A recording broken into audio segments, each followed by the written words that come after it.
Wake up in the morning feeling like P. Diddy. Hey, what up, Grab girl? my glasses, I'm out the door. I'm gonna hit this city. Let's go. Before I leave, brush my teeth with a bottle of Jack. Cause when I leave for the night, I ain't coming back. I'm talking. This is a big one. This hurts. Harlan Ellison has died at the age of 84. Yeah. And is there anybody who doesn't know who Harlan Ellison is? Somebody. There's somebody out there who doesn't know who Harlan Ellison is. Unlikely, though, because even though, I mean, he's been around for a long time, his work has reached into, I think, every facet of sci-fi. Mm-hmm. He's somebody who, and let's just get it out of the way, he was a personality. Yeah. Something for the Star Trek show, Enterprising Individuals on this network. Whenever I interview guests, I always ask them if they have Harlan Ellison stories, because chances are they do. But the chances are just as equal that they don't want to tell them. Oh. Because, like, I get a lot of, don't tell anybody this, or this is off the record, or I don't want to say anything because he'll sue me, or just, I don't want him to be mad at me. I don't want him not on my side. Right. Yeah, he's somebody who you kind of get like one shot with him, and then you're his enemy forever. And he never forgets. He's got a very good memory. There's been a lot of projects that he's taken his name off of because he was not satisfied with them. And like I said, that's just to start, get that out of the way. That being said, his contributions are, inestimable in terms of his just the way that he has really shaped sci-fi in the 20th century, but this century as well. And it reaches into your life specifically because he wrote the short story or novella A Boy and His Dog, which was made into a film with Don Johnson. Yes. That you've seen. And I saw it at a very impressionable age. I saw it the same time I saw Rocky Horror Picture Show. Oh, okay. For the first time. All right. Well, that'll do it. I was in junior high. So not like super young, but still very impressionable. Yeah. And it, it definitely like was impressionable upon me. Yeah. As being, a unique film. Yeah. To say the least. Yeah. Yeah. Yeah. His work is often adult, but it doesn't pull its punches. No. And, like I said, he's just influenced so many people. When you look at, like, The Terminator, for instance. Yeah. That James Cameron will swear up and down was an original idea. I think it came from a nightmare that he's claimed. But he did have to pay Harlan Ellison, who sued him after Terminator came out, because Harlan Ellison wrote, he's written a lot of TV, but he wrote 2 episodes specifically for The Outer Limits back in the 60s. One called Soldier and one called Demon with the Glass Hand, that both deal with a soldier sort of traveling through time. I think in Demon with the Glass Hand, the guy is a robot specifically that looks like a human. Yeah. And so nobody invented time travel. If anybody did, it was probably Washington Irving with old Rip Van Winkle. Sure. And you could probably find something before that. But yeah, there was enough similarity that a judge is like, yeah, I think so. And so now it says idea by, or story by Harlan Ellison, Prince of the Terminator. Yeah. But there was that. He, of course, wrote the very famous episode City on the Edge of Forever for Star Trek. Sure. Which was one of the best episodes of the original series. And he also was unhappy about that, too. Really? Because his original script was way too long. It would have been a feature length and would have cost millions of dollars. Okay. This was early, in his kind of, I think, TV writing career. And so, they just give us a good script. Right. And so he did. And didn't necessarily think about what would have to go into it. And so they edited it down. And it had all these elements like Scotty was dealing drugs, and there was just like, I think there was a crewman who, so Bones goes back in time in the original story. Okay. I think in the episode, in the original story or treatment, I think he had this different character going back in time, and he was like not a real Starfleet guy. I think that's one of the reasons they nixed some of these ideas, because it was like a crew member who was basically being court-martialed, and I think it took him to this planet to like take care of him. Yeah. Okay. Like summarily execute him. And so, of course, he tries to escape.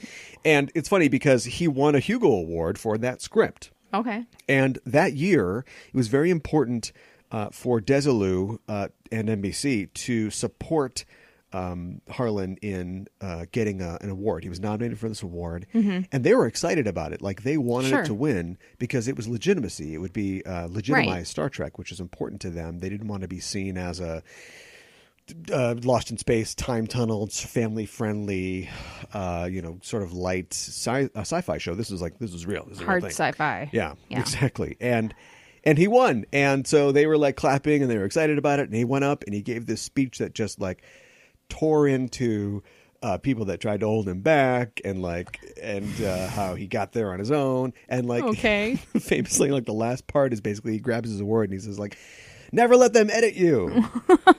And just basically like blows. There, he's gone. And they're like, "Wow, great, clapping, yay!" I guess. So yeah, he never wrote anything for Star Trek again, but he was instrumental in getting a lot of sci-fi writers to work on the series. Roddenberry, as we said, wanted this to be a real thing. He wanted to be hard sci-fi, and he wanted to not get the usual bevy of TV writers. He, I wrote a Gunsmoke episode. So what is this? Is space? Right. Like he wanted Theodore Sturgeon, and he wanted Samuel Peoples, and he wanted these guys to write real stuff. And Harlan Ellison was instrumental in connecting with a lot of those people because he knew them through the sci-fi writer wire. Sure. And brought like Richard Matheson and a lot of these guys in, and girls too. And so, yeah, I mean, Trek wouldn't look like it does without him. Mm-hmm. And we'll talk about that on Enterprising Individuals, but we'll stop talking about Star Trek on this show for right now. So anyway, it's too bad. He will definitely be missed. Yeah. And I recently, it's my fault, I think. Oh. We've talked about this before on the show. Okay. Got this thing where it's like I get real interested in somebody and start to really kind of drill down on their stuff. And there may be somebody who is a classic person or is advanced in age, and then we turn around and they're gone. So you're blaming yourself? my bad. He has a very famous story called "I Have No Mouth and I Must Scream." Okay. A lot of his titles were like that. Sure. What are some other titles of his? Repent TikTok Man, the Harlequin said, or something like that. Okay. Just like, yeah, it was the 60s. Sure. And they made a video game out of this story, and he was actually instrumental in expanding the story for the plot of the game. And he actually provided the voice of the insane computer, which is sort of the main character at the heart of the story. So, he had a lot of different talents and skills. Sure. And so I got this game and thinking like, oh man, this is going to be great. This is going to dig into this story that's already great. And, but I had to put it off because I'm working on other stuff. And then I came back to play it the other day, and it was the same day that he passed we away. got the bad news. So it'd be impossible. I couldn't have that much influence, right? No, you didn't kill Harlan Ellison. No. Although maybe I could weaponize this. Maybe I could use this. Let's start watching Transformers movies. Oh, no. Let's fire up Teenage Mutant Ninja Turtles and see what happens there. No. We don't wish anything bad on anybody. No, we don't. Maybe. No, we don't. So anyway, that's too bad. Goodbye, Harlan. He didn't believe in God, but I'm sure he is somewhere already suing somebody. Or getting ready to, in a place much better than this. So anyway, I hate that. I mean, I think it's the best way to just get it out of the way, but I hate it when we have to start the show with something like that. I know. It's bad news. Yeah. Yeah. Well, let's move on to happier things. We have mouths, and we must tell you about the amazing things happening in the world of nerdy entertainment. It's the Just Enough Trope podcast. I'm your host, Caliban, joined as always by my co-host. Hi, I'm Mika and Hana. And we've got something exciting to talk about today, something that I want to talk about for a while. Yeah. I've always wanted to dig into the tropes of the idea or the trope of a fake world, a game, something that you put yourself into that you either choose to or you have not chosen to be a part of. And the idea of characters who are either conscious or unconsciously following their roles, right? And what happens when you interrupt that? What happens when you wake the sleepwalker? Mm-hmm. Do they keep sleeping or keep walking? Yeah. Or do they start walk sleeping? Are they dreaming A lot of within a sleepwalkers, dream? not a lot of walk sleepers. That's true. Yeah, those are people who their legs just move like while they're asleep. Or something Like a dog. Yeah, right. Exactly. And to that end, today we'll be talking about the finale of the season 2 of WestWorld. Yep. Which, if you haven't seen, probably we'll let you know. We'll have time stamps in the notes and all that stuff to get you out of there with no spoilers. But if you have seen it, and I'm thinking you have because it's very popular, we're going to dig into that a little bit. It was a couple weeks ago that it happened, but it had enough time now to ruminate on it. That's right. It was, I don't know. It had a certain finality to it, even though a lot of the characters will probably come back next season. There are some characters that are probably not going to come back. And we saw the transformation of some characters as well. Well, yeah. Careful. I know. Talked about the spoilers. I know. It felt to me like, not that there was anything wrong or unnecessary about the first 2 seasons, but it felt like a repiloting. Kinda, yeah. It felt sort of like an entry into a different kind of show for the next season. Yes. Which we'll talk about. And since we're talking about TV finales, I thought on that note, we'd talk about the finale for season 3 of The Expanse as well, which itself also felt like kind of the end of a pilot, of a 3-year pilot for a new show. Sure. And no spoilers for that either. We'll let you know when that's going to happen. And then just going off of this idea of predestination or roles that you could sort of break out of, and this life that's a dream. Are we the butterfly dreaming that we're a dude, or a dude dreaming we're a butterfly? Right. I want to talk about one of the greatest cinematic examples of that trope, which is the David Cronenberg movie eXistenZ. Yeah. Big X, Big Z. Yeah. For some reason. Like, reminds me of like a drug or something like that. Yeah, a little bit. Yeah. So like maybe that's what they were going for? You know what? I have the answer, and we'll talk about that in a little bit. Okay. So how you doing? I'm doing well, Cal. I'm excited to talk about WestWorld and The Expanse, and share our ideas about both of them. Yeah. So how are you doing? I am also excited, and I am run down, and I am frantic about our involvement in CONvergence this year. Oh, sure. That's coming up really quick. Yes, it is. It's coming up this weekend. Yep. And are you ready? I never feel like I'm ready. Me either. So, Yeah. yeah, I think there's just kind of like a panic that like this For this fun thing. Yeah, We're going to have fun. Are we getting our homework done in time? Yeah. Yeah, no kidding. To have the party afterwards, or the maybe you do your homework, you get to watch a movie or something. There's a fun thing. Okay. So it's like eat the broccoli and then you get dessert. right. Oh, okay. Exactly. I can see that. So I'm kind of hoping I'm ready for dessert, because I don't feel like I've eaten enough broccoli. Well, start packing it in. Just double fist it, Yeah, I know, buy right? the stock. Yeah, I always feel like I'm underprepared, and I feel like I prepare more and more every year and somehow get less prepared. Maybe we're taking on more things. We're there representing the show this year, and Right. we'll have a fan table on Saturday and Sunday in the fan table area if listeners want to stop by and say hi to us. Right. And talking on panels and things like that, and also doing interviews with guests, which we want to talk about that? We can talk about that a little bit. Yeah, let's talk about who we're talking to. We're talking to author and creator Paul Cornell. Yes. He's written on Doctor Who. He's written some comic books, like Wolverine, for example. He's written some novels himself.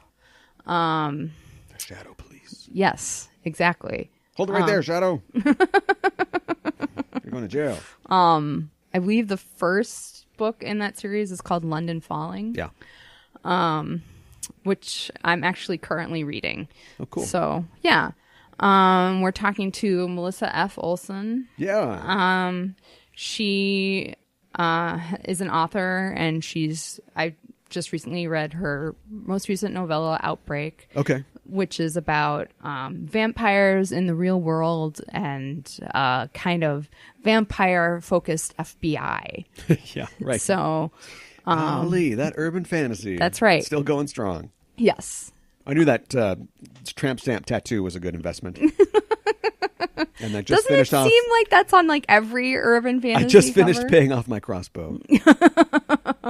Yeah, Perfect. We're also talking we'll have Melinda Snodgrass on our Enterprising Individuals live show. Yes. Which will be at, don't test me on this, but Friday night? I believe so. Around 7 o'clock, I think, we're doing a live recording of the Enterprising Individuals podcast there, talking about The Measure of a Man. Yes. One of the many episodes that Melinda wrote for TNG, The Next Generation, but definitely, in my opinion, the best one. And I'm really looking forward to that. That's one of the aforementioned things to prepare for. Yep. We'll also be talking to Gordon Purcell, who is a comic artist who has worked... He's done a lot of stuff, although he's probably mainly worked on Star Trek comic books. Which is cool. All over the place at DC Sure. and the other places that Star Trek comics have been produced. And talked to him before. Really nice guy. Looking forward to that. And James Kakalios, who is a professor at the University of Minnesota in physics. We talked to him last year. We're going to talk to him again this year. He is the author of the book, The Physics of Superheroes. Which is pretty cool. Which is what it sounds like. Yeah. And I love books like that because they are like a solid form of that debate that you have at the comic shop. Exactly. About, like, what if, Cyclops shot Wolverine with his lasers? What would happen? Right. First of all, they're not lasers, which James Kakalios would tell you. But, second of all, it'd be real hot. Yeah. Be a good issue. So that's just a few of the people that we'll be talking to and checking in on. So join us for that. As per usual, we're going to do a little mini show from every day of the con, and we'll have a wrap-up show with some of those interviews after the show is over. Yep. So We're going to be busy. still don't feel ready. No, I don't feel ready at all. Don't feel ready at all. It's going to be fun. Got to get ready, get questions ready for those And interviews fun. and stuff. If it kills us, we're going to have fun. Yes. Absolutely. You ready to talk some news? Yes. Let's do it. Well, when it comes to presenting news and content about nerdy entertainment, obviously we're the number one go-to resource for that. But something that a lot of people go to is Screen Junkies. Sure. Which is mainly a YouTube channel. They have, I think, over 8 million subscribers on YouTube, a couple more than us. And they are the host of, amongst other things, the Honest Trailers series that you'd probably know. Yep. They also provide industry commentary and just fun videos about, mostly Marvel movies at this point, right? It's all just Marvel movies. That's true. And then also bagging on DC movies. Well, it was announced today that they have been acquired by Fandom. What is Fandom? Well, I'll tell you. You definitely know Fandom, whether you know it or not. Okay. They were previously owned and operated by Defy Media, which is just a media holding company, conglomerate-like company. Okay. You have these companies that own, YouTube channel or something like that. You go like, well, how do they make money? Like, who are they? Well, they're owned by a parent company. Sure. In this case, Fandom was formerly known as Wikia. Are we getting closer? Oh my gosh. Getting closer? Sounds like Wikipedia. Now before that, they were Wiki Cities. Now they are known as Fandom powered by Wikia. If you've ever been to pretty much any wiki site for a property, like Supernatural Wiki, or sure. I believe Memory Alpha is under that banner as well, the Star Trek one. Okay. Wikipedia. Yes, for the Star Wars one. Yeah. I always wondered. I never really thought about it, and I think that's how they get you. This is just some fan hosting this, right? There are millions Probably of pages not. on this thing. Yeah. The answer is it's Wikia, or Fandom powered by Wikia. Interesting. They are a corporation who basically hosts these sites. They are user contributions. Okay. So basically you work for them for free. I'm kind of criticizing it as a model, Yeah. but it has worked because if I want to look up who Ponda Baba is on Wikipedia, there's a lot of information there. That's true. And they have been getting into this thing where they are acquiring people like or institutions like Screen Junkies. Okay. And so that has been announced. How do you feel about that? I don't know. I mean, I guess it's okay. I mean, Screen Junkies themselves, they've had some not great press Yeah. in the not so distant past. Yeah. So They know that, though. yeah. This has been a big year for them. So maybe this is a good way to rebrand for them. Possibly. Yeah. I think that they should take every opportunity to do that. Mm-hmm. But that's not what's behind this. You don't think so? No, this is all Money? Okay. Yeah. I don't know anything about Defy Media except they were the parent company of Screen Junkies, and so Wikia wouldn't buy them if they weren't doing well, had a high profile. So I mean, that's good for them. Fat always gets cut when something gets bought. Yep. So if you've got a favorite contributor on Screen Junkies, keep your fingers crossed for them. That's true. No changes have been announced at this point, but I just think it's interesting. It's that the cool thing about Fandom, not the company, I mean the institution. Fandom in general. Yeah. Yeah. Confusing. Is that you can celebrate your love of something. I mean, that's why we're here. Right. And nothing is free. Do you know what I mean? Mm-hmm. And there is always somebody in a suit like behind it. And so you just hope that the person in a suit does as little as possible. Right. To interfere with things. Doesn't monkey around. Yeah. And I don't think it should surprise you to find out that Jimmy Wales, the guy who founded Wikipedia, founded Wikicities as well, which became Wikia. Okay. And most of where do they get their money from? I'll tell you. Ads. Okay. So every time you go to Wikipedia, there's a sidebar ad, for a comic book or The Last Jedi's out on Blu-ray or something like that. Sure. And so, the same sort of things that we worry about with Google, which is, do I have to see these dick pill ads, while I'm just trying to find a recipe? Or how much do you know about me? Uh-huh. It's how much information are you logging about me? Yeah. It's the same thing. Okay. That's where this money comes from. Okay. Well, that's a little troublesome. Well, it's just one of those, guess that's the world. Yeah. Guess that's the way it is now. I guess. It's just kind of like, you feel kind of like it's the dark timeline, I wouldn't go that far. No? But I do think that it, like I said, like people just blissfully enjoy the things that they enjoy, which is great. But you never think that there is some, and I'm implying that it seems sinister. I'm not saying it's sinister, but you never assume that there is a sinister connection. You would never think, clearly Wikipedia and Memory Alpha couldn't be owned by the same company. Right. Wrong. Right. Wrong. Right. They are. Everything is owned by some dude in a suit. So anyway, I don't know how this will develop, but we'll definitely be around to tell you more about it as we find out more about it. Hey, you know Jordan Peele? Yeah, I do. You know that he is working on all kinds of weird stuff? Yeah, I do. Twilight Zone? Yes. Check. Yes. Which he will not host in character as Forrest Whitaker, but I really hope that he would. Oh. And he is working on a new film. He also is now going to be working on a comedic sci-fi anthology show. Really? For YouTube. It's called Weird City. Okay. And it has been ordered straight to series by YouTube. It will be exclusively on YouTube Premium. So I hope somebody actually ends up watching it. Yeah, who has YouTube Premium? Somebody does. Wow. Somebody does. That's specialized. Is that the same as YouTube Red? I feel like that's different. I feel like we should know this as people with our fingers on the pulse of the nerd thing. All I know is that nobody likes YouTube Red, and so I'm not sure if they've changed it to YouTube Premium, but anyway. Like they did that in their sleep when nobody was paying attention. Yeah, right. Like, see, it's premium now. YouTube Blue? No. Let's move away from colors. Right. Premium, right. It'll be a 6-episode series, and Adam Bernstein, who is a name that you don't know, but you've seen a lot of things that he's done. He's directed episodes of Scrubs and 30 Rock and Fargo. He will direct the first 2 episodes. Okay. It's set in the not-too-distant future, next Sunday AD, in the future city of Weird. Okay. And it is a sci-fi anthology show.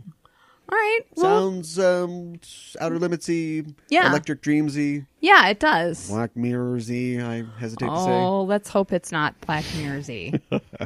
Yeah, I mean, it could be good. I mean, Jordan Peele has shown he has range. So, Yeah. hopefully Get the Out episodes will be is- funny too. Yeah. Get Out is just a feature length Right. Black Mirror episode, basically. Exactly. Yeah. But better. Way better. Yeah. So looking forward to that. Love me a good sci-fi anthology. Yeah. That's not Black Mirror. Yes, exactly. Electric Sleep was pretty fun. Electric Sleep? Oh, Sheep. Sorry. Dreams. Dreams. Yeah. Wow. Third time. Yeah, you got it. It's electric something. Yeah, for sure. They did Sheep already. Yeah. Teeth? Teeth. No, that's isn't that the Muppet Band?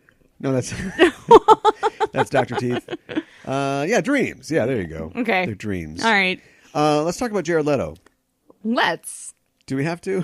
I don't know. I think we do. We are going to in this case. News has come out that Jared Leto is being tapped by Sony to appear in a Morbius film. What is a Morbius film? It's a film that is like in the shape of an 8. You know, you tape one end of it to the other, and then No, it has one surface. No, Morbius, the Living Vampire. Oh, Character from the 70s. okay. He's a vampire. Alrighty. I'll take your word for it. Morbius. Yep.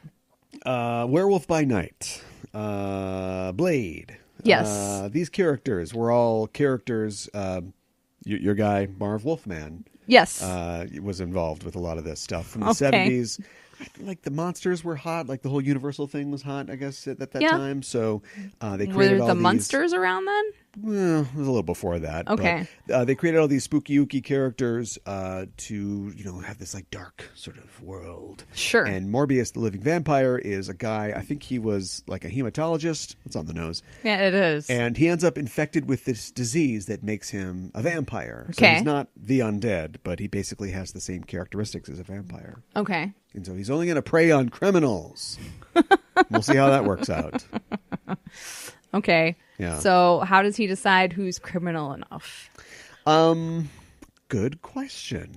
Like, That's does he go after murderers or what? That's the kind of moral quandary that will be answered in a Sony movie, I'm sure. How does Venom decide who to go up to and go, "You're not very good at this, are you?" Do you think that, like Tom Hardy in the Venom film, Sony is going to go, "You do what you want. You're Jared Leto. Jeez. I don't know. for a reason." Yeah. They might give him carte blanche, Yeah. which is a little scary.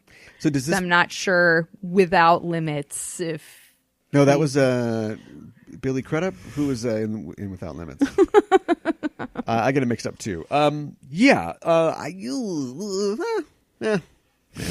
a Sony movie. Come on, Yeah, I know. it's not going to be any good. No. Now, what does this mean for his Joker film?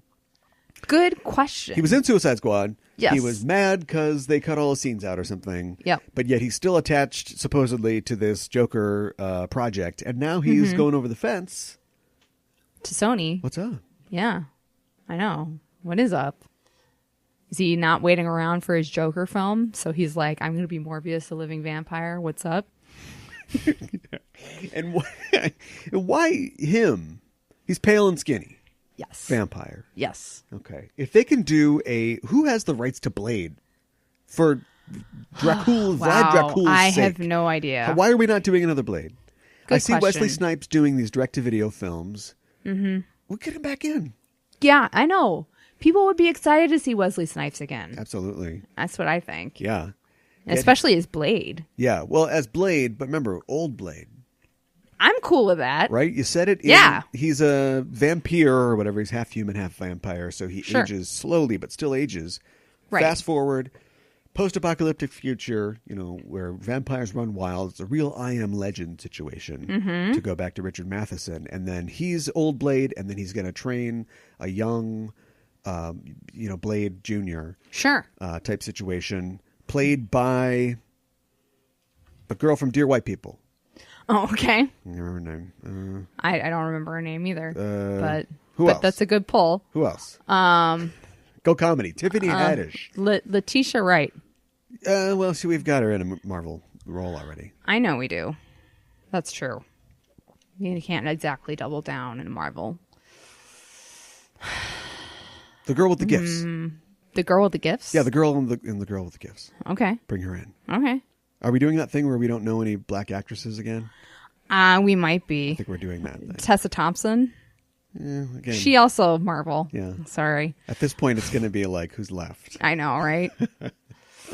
It's going to be directed by the guy that directed Life, Daniel Espinosa. Now, hold on.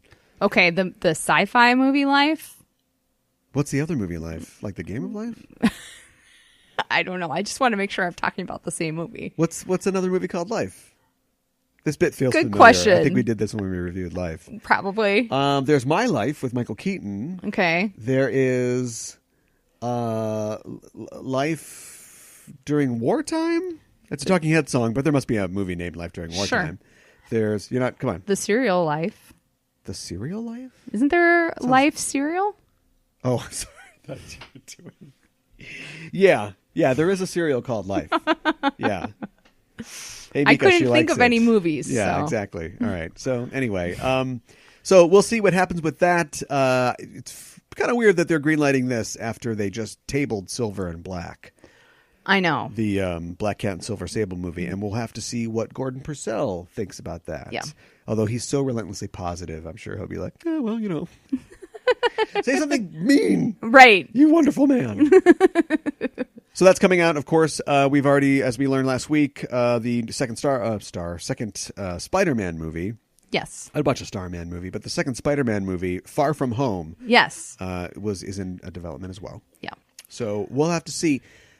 Can Sony do their own Avengers? The Sony Avengers. The Sony Avengers. I don't quite trust them enough to do their own Avengers. You get on your Vio computer, Right. right? Uh-huh. Quick, and you look at your Sony TV. There's always product placement. Yep. We got a film. Come on, everybody get together in the picture. You got your Sony digital camera. Come on, Yep. Spider-Man. Right. Morbius. Yep. Not now. Bite him later. Right. All right, everybody say cheese. Right. Yeah. You always see that in Sony films. Yeah. We get it. You're Sony. Didn't they want to get rid of their films division? I thought they did. They were talking about that, weren't they? Yes. And trying to focus more on was it hardware or? Yeah, they wanted to retire and spend more time with their cameras. Yeah. And their TVs. Yes. And their PlayStation 3s. And their 4s. camcorders. 3, yeah, we're at 4 now, but yeah, Yeah. right, yeah. To me, it's like a guy who's like, I'm going to quit sniffing coke. I am absolutely going to quit sniffing coke. Right. What's that? That's a bunch of coke? I'll quit sniffing coke later. Yeah. Exactly. Say hello to my little friend, Aibo. He's a robot. Everybody get up, it's time to slam now. We got the real jam going down. Welcome to the Space Jam. Here's your chance, do your dance at the Space Jam. Alright. Okay, let's talk TV finales, and let's talk The Expanse, the end of the 3rd season of The Expanse, and what a long, strange ride it's been. Mm-hmm. Who thought we'd get here? I did not know we would Not get the here. people that run Sci-Fi. That's true. That's for sure. Yeah. The show, of course, was canceled at Sci-Fi, but picked up by Jeff Spaceboy Bezos. That's right. Who gives me a 10% discount at Whole Foods and wants to fight Elon Musk on the moon. Oh, boy. And they'll charge nothing, but you will definitely have to look at some ads that they'll generate revenue from. So that's good news. We'll see where the show goes from here, but where's it been? What happens in the 3rd season?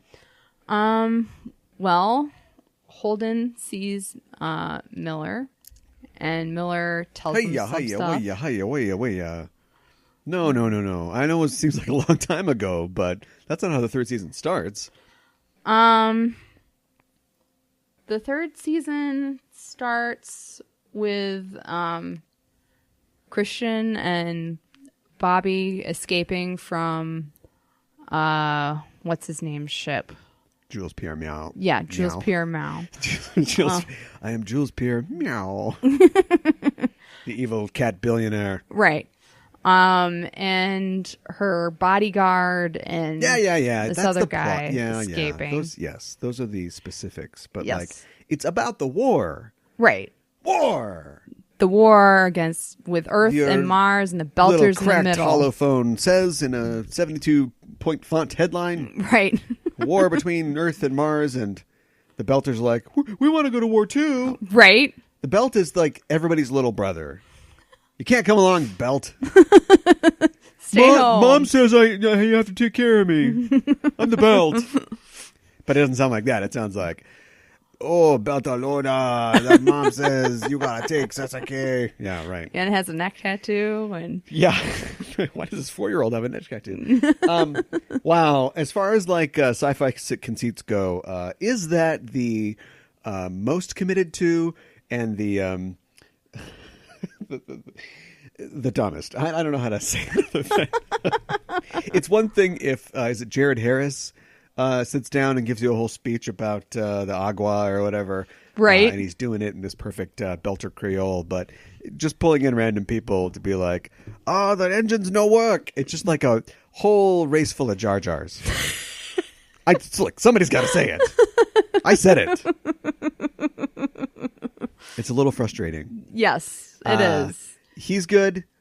Oh gosh, I don't know her name, but the actress that plays drummer, Yes. is very good. Yep. I'll be mad when she dies.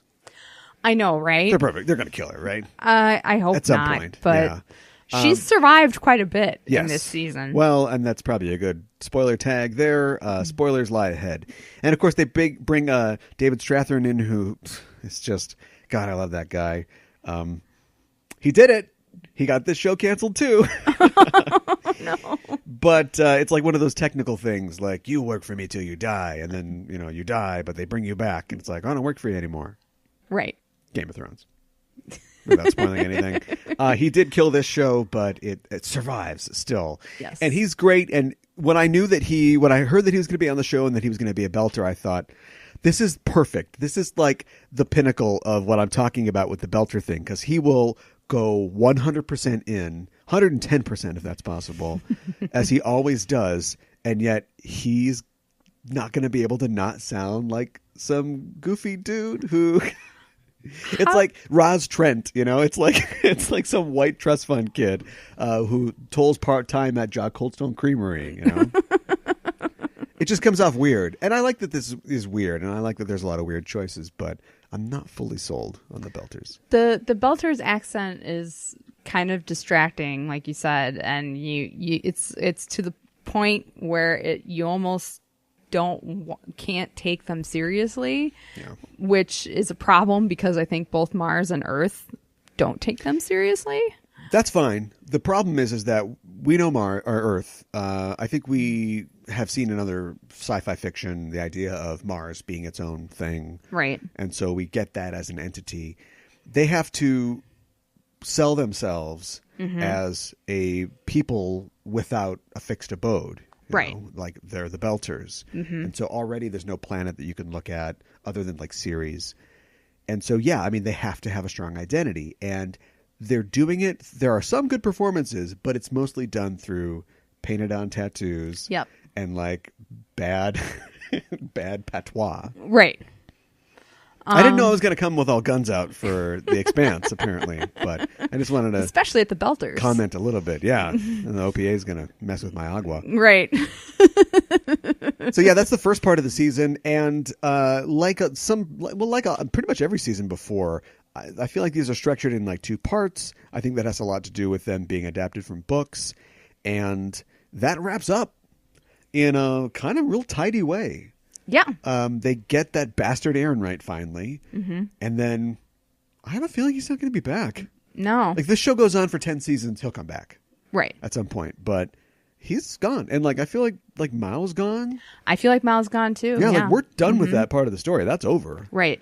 And we lean into this new story, which one of the strengths of the Expanse is that it can be a lot of things. It can be a political show. It can be kind of wacky sometimes. He's making lasagna. It can be a military science, sci-fi military fiction show. A weird science show. And now it's just sort of this weird, unknown exploration show almost, like what's going on. And that's where we are at the end of the third season. Yeah. We're definitely in the midst of exploration for sure. I like all the hats that the show can wear. Yes, I'm kind of doing a thing. I've never been sold, and this is what if I told you that you can have a show that was like Star Trek but without all the gobbledygook technobabble. Right. It's got its own, but it's harder, sci-fi wise, and it would explore political stuff that nobody would ever bother to touch on any other pew pew shoot 'em up sci-fi show. Mm-hmm. And there's no aliens, right? Until there are. Until the proto-molecule makes there's a proto-molecule that comes in that's, hey, it's the technobabble device, basically. Mm-hmm. I gotta say, that's always been my least favorite part of the show. The proto-molecule? Yes. Okay. And now it is the show. Yeah, it kind of is, in a way. Yeah. Do you think, like, Miller reaching out to Holden, does that have anything to do with the proto-molecule, or is that, like, completely divergent from that? Because, like, I know he died. You think he's a ghost? I don't know. No, not really. But I know Holden checks himself for the proto-molecule and finds out that was negative. Right. But... Well, that's what I don't like about the proto-molecule, is that it can do anything. Yeah. It'd be one thing if...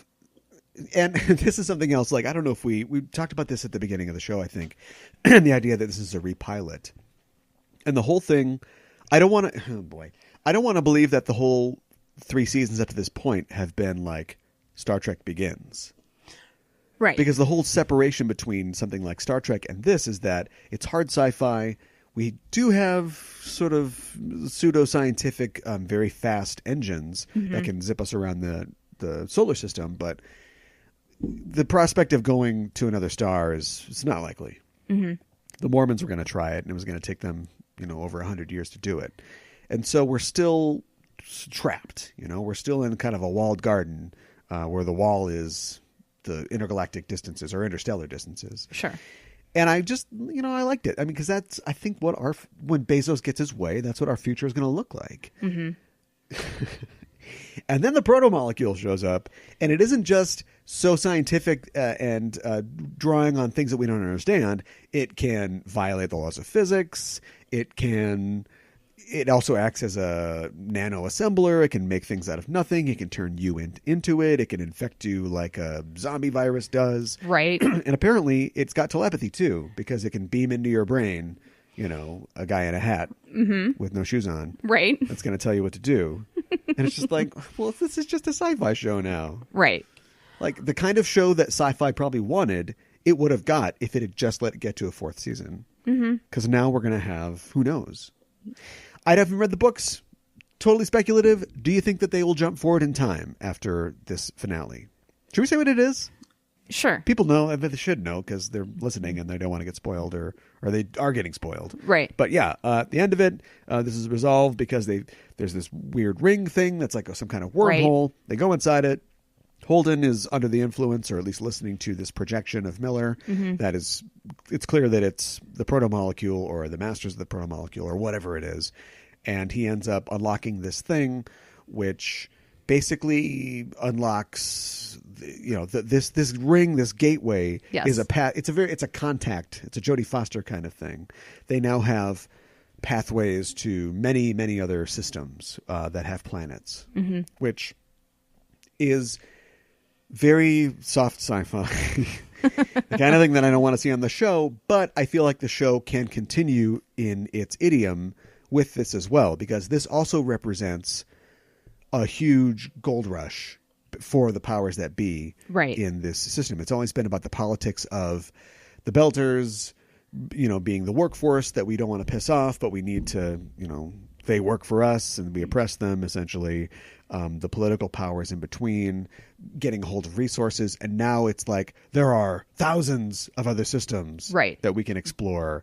And who's going to be the one that does it? Is it going to be the Bezoses that get out there first? Or is the UN going to say, no, wait, we'll send people out? That's the kind of political questions that this show does well and that I come to this show for will be there.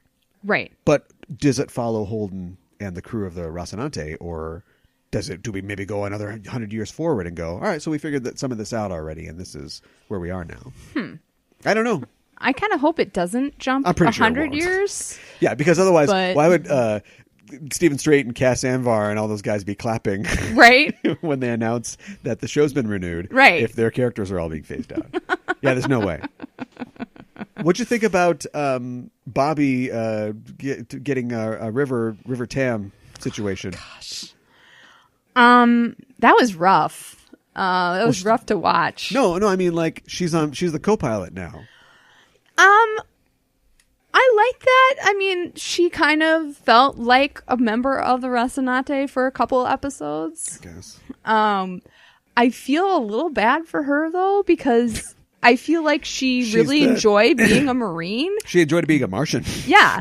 And- and she's not going to have that anymore. She can't ever go back to Mars, probably. No. Yeah. And I mean, we thought that she couldn't go back to Mars previously No, they worked it because out. of what she did. Yeah, they worked it out. And they worked it out. But now Yeah. it's like, I think it was a political situation because she was basically uncovering a conspiracy within the Martian military to provide these stealth parts, right, for Jules Mao's fleet of ships, stealth ships or whatever. Right. And so it could be one. Is Mars Russia or aren't they? Right. Is you or is you ain't my Russia? They could just burn everybody and be like, we're just going to start over. Mm-hmm. But it's a PR thing. She's kind of a hero. So it's one of those things where it's like, here's your promotion. Congratulations, you know, watch your ass type thing. But I don't think she can square this.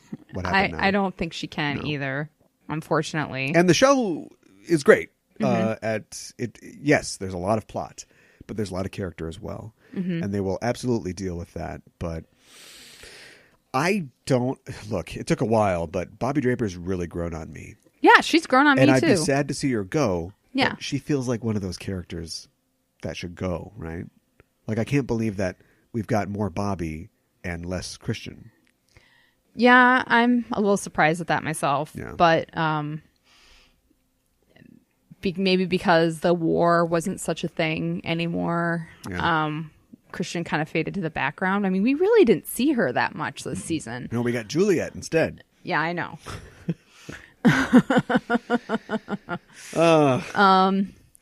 What did you think of Anna, the character? No? I think that I'm glad that we finally met a clergy person. Mm-hmm. Because the show isn't saying, oh, once, we figured out the Epstein drive, then religion dried up. Right. That's absolutely not going to be the case. But when you think about how influential religion is in politics today, and then you extend our political situation into the future, you've got Earth and Mars, and nobody says anything about what the Pope thinks about this, or if there's a Martian Pope, that would absolutely be a part of the conversation. Mm-hmm. And so in a very small way, they've brought this in. Hopefully it'll continue, especially since, the secret's out now. Like, there are these godlike aliens. That's going to turn religion on its ear. Mm-hmm. So, Nana's going to guide us through it. She's fine.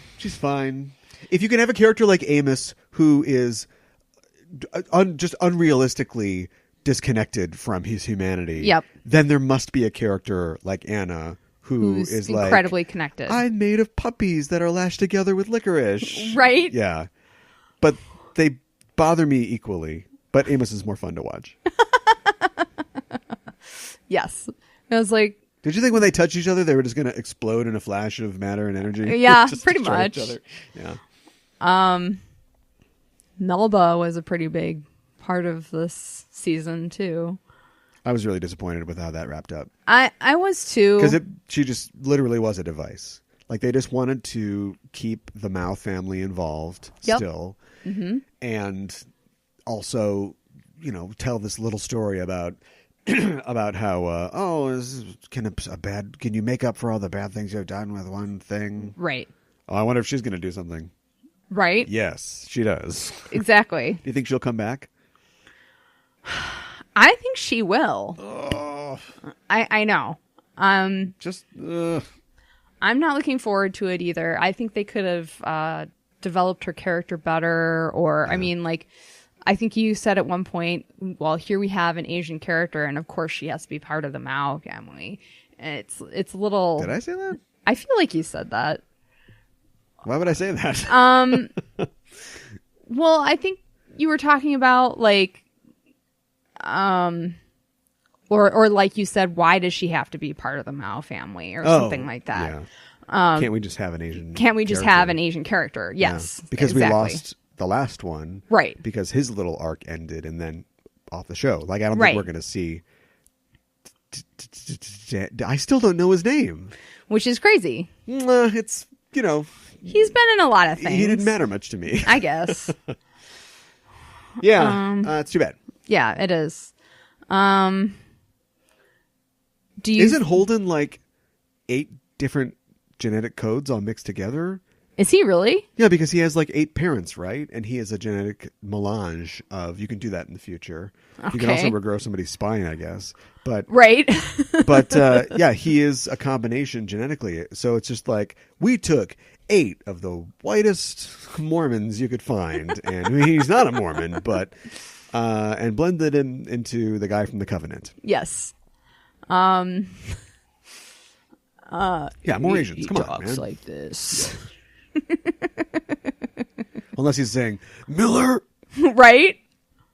I also didn't like.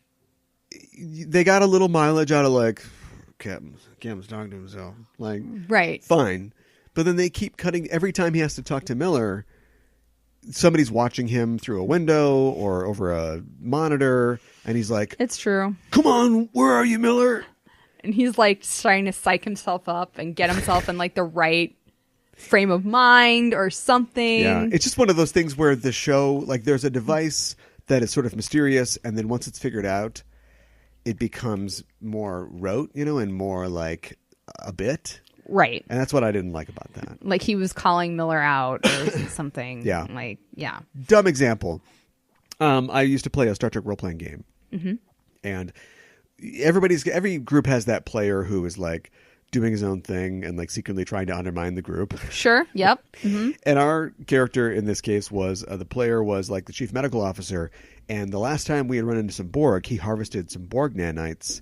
And every time the DM would cut to him and say like, "Oh, so what are you doing? What's going on?" Mm-hmm. He wouldn't be interacting with the crew. He'd be working on the Borg nanites. Oh my gosh. And making them do things like in his own little, secret chamber or whatever. Uh-huh. And so we got to this point where it became like an inside joke. Like we didn't know about it. Like our characters didn't know, but we knew as the players. Mm-hmm. So we got to this situation where we needed to spy on this one character. And we couldn't, he'd shut down all the cameras in the room or whatever. And we thought, we could get some of his of the doctor's nanites, right? And they could get in there. Nobody could detect him, and they could get, give us a feed, give us the information. Okay.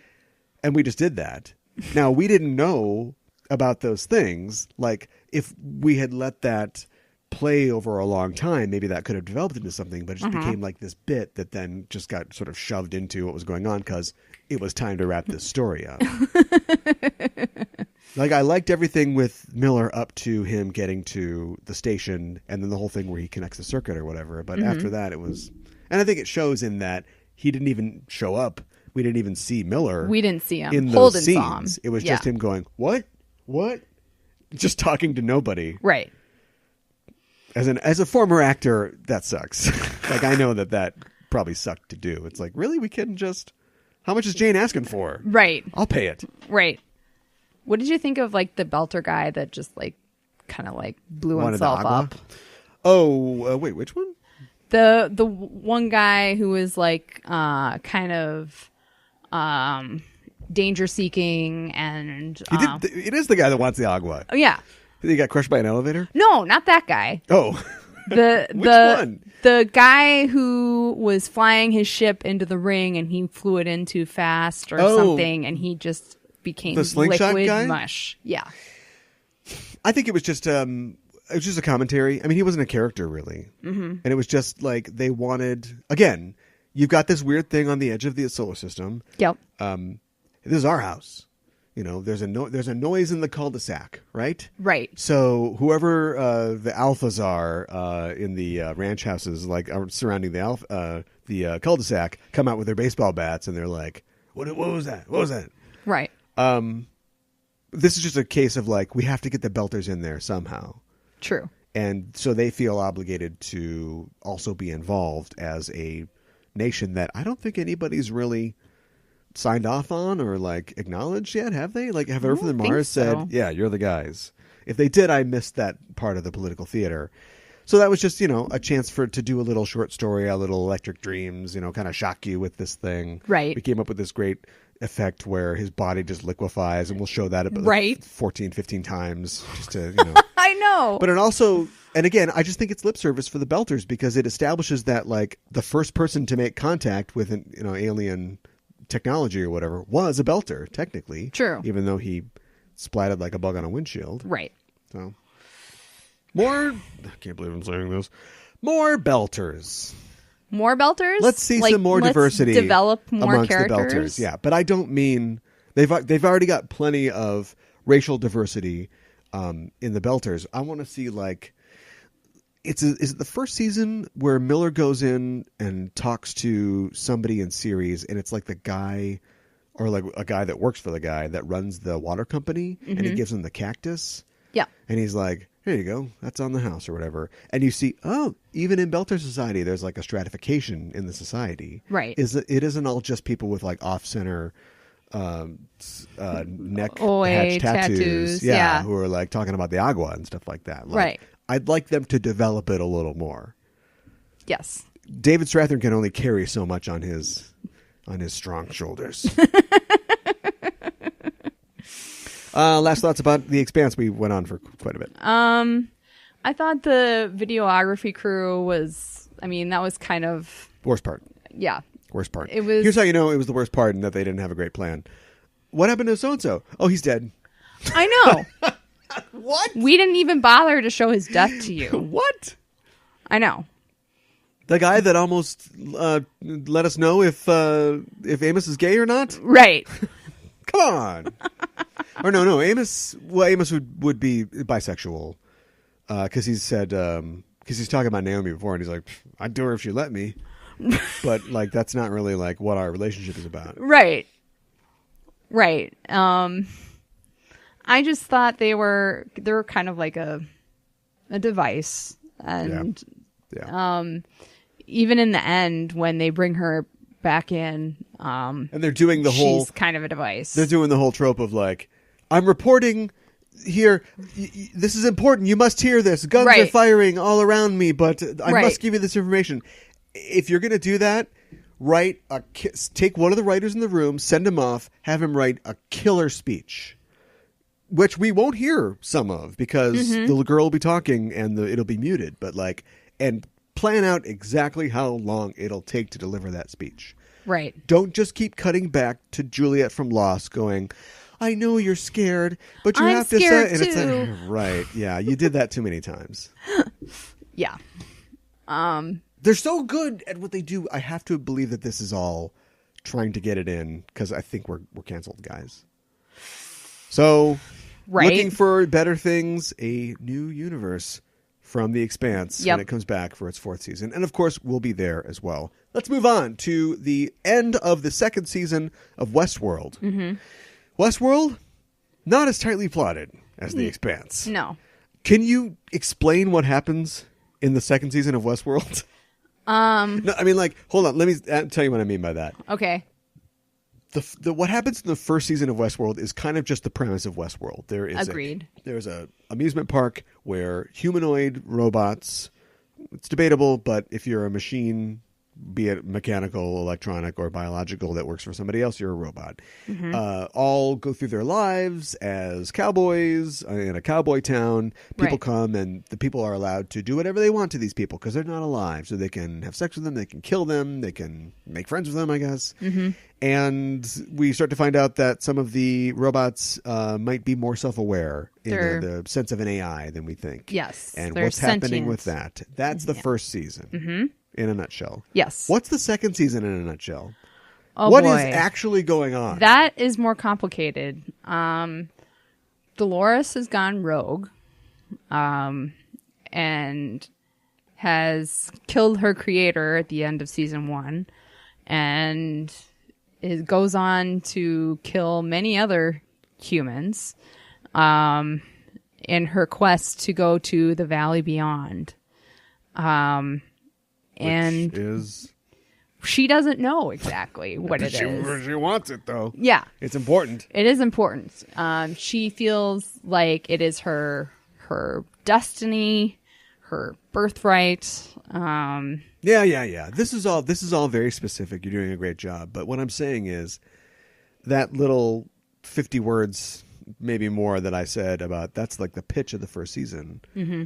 I feel like the end of that is, and hijinks ensue. Yep. But I also feel like that's the second season. Is what hijinks happens? ensue. Hijinks ensue.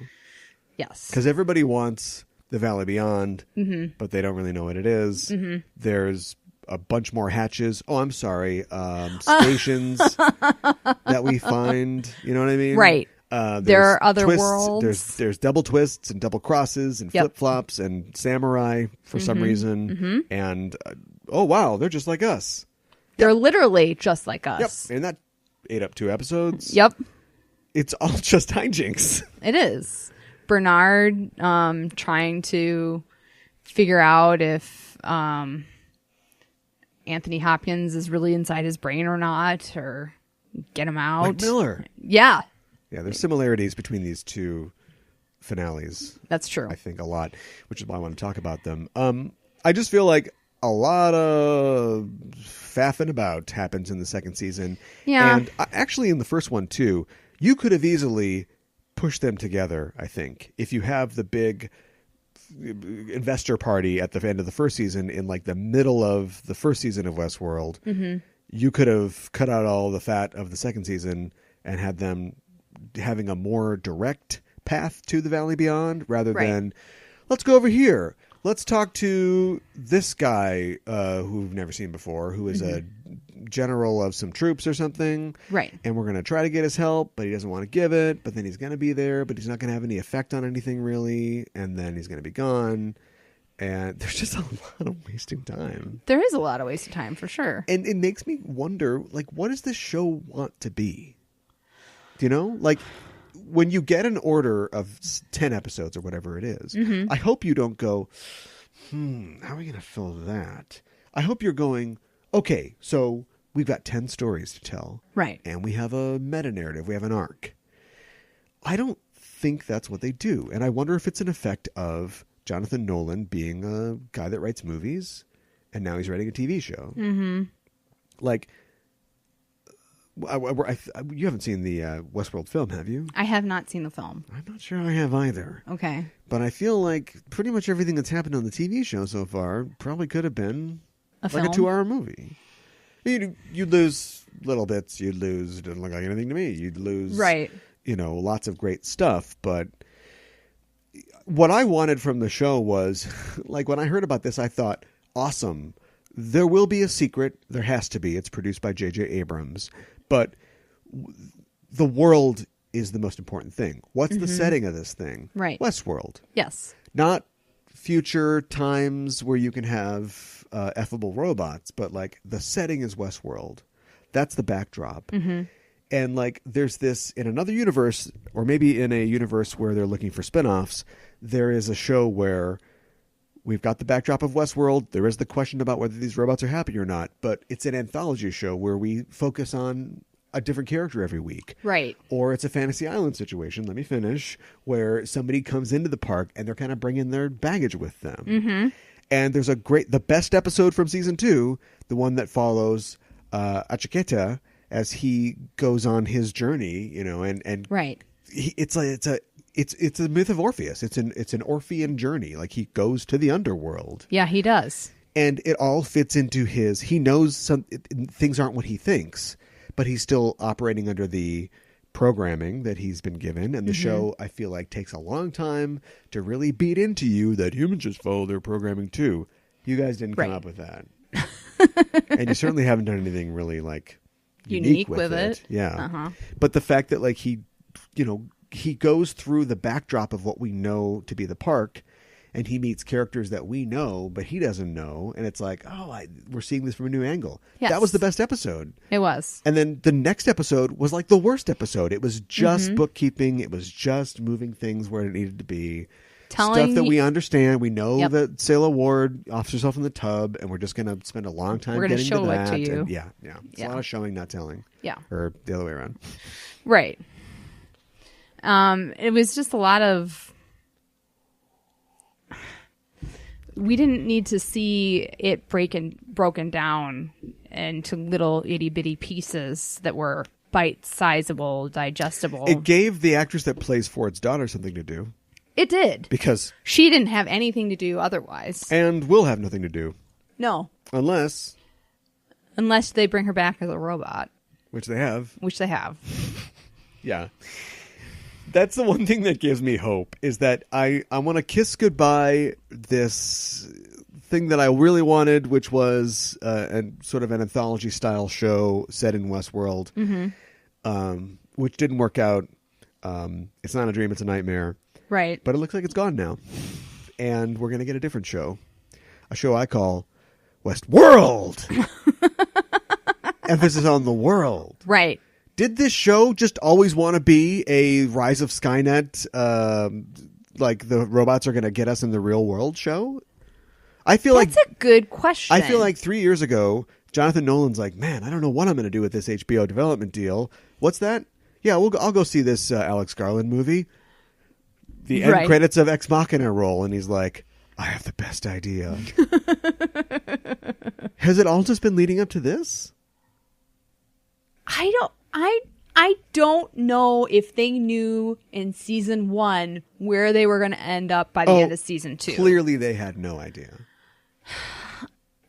And that's okay. I guess that's okay. Yeah, when the writers of Breaking Bad, Vince Gilligan has been totally honest about the fact that they would literally, I mean, they had, sketches, but they would literally write themselves into a corner to see how they could get out of it.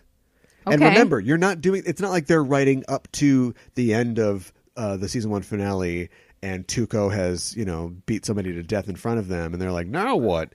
Like, they're already 6 scripts ahead. So if they do that and it's not going to work at all, assuming that they're in the right spot in the production schedule, they can always just rip it up and start knitting again. You know what I mean? Uh-huh. But yeah, I think it's one thing to do that. It's another thing to go, well, we set this thing up at the beginning. We'll open the box at episode 10. What do you guys want to do in the meantime? Right.